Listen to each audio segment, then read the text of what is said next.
como el de Aerosmith. Hoy es un bolo muy especial para mí. En 1923 escribí en 40 minutos en cajas de JB Viva la Fiesta. Pero la inspiración no fue aquella noche en aquel after de Barcelona. La inspiración fueron los kilómetros y kilómetros que recorrí cada fin de semana para venir a la ruta de Valencia. Las 17 veces que robé el letrero de Nacional 2 que decía Nacional 2, kilómetro 2, 4, 2, Barcelona, Valencia. 17 veces lo robé. Valencia me inspiró en Viva la Fiesta. Valencia me dio la vida. Y sin querer, os debo todo lo que soy. Así que os dedico de corazón. Y con mi madre aquí que está, que se le van a caer las lágrimas. La mamá bien. Para ti, para Valencia. ¡Viva la fiesta!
Tenemos entre todos aquí,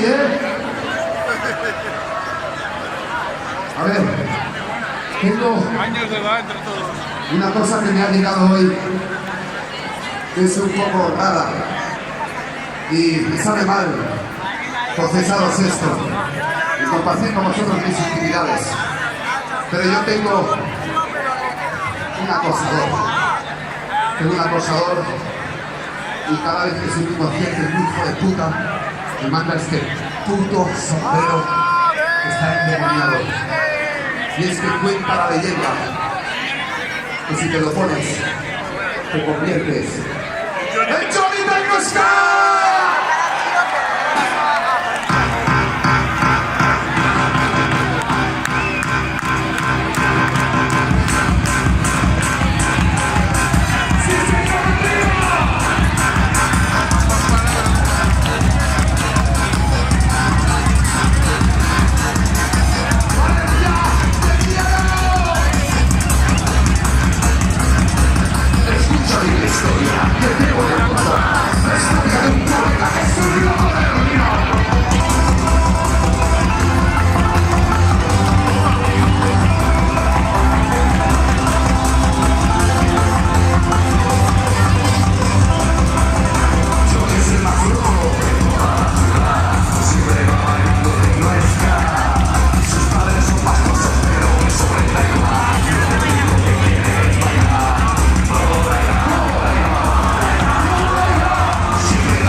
Una vez más de corazón, os doy las gracias por ser el puto epicentro, la puta semilla del bacalao, del dance español de los 90. ¡Adiós, Valencia!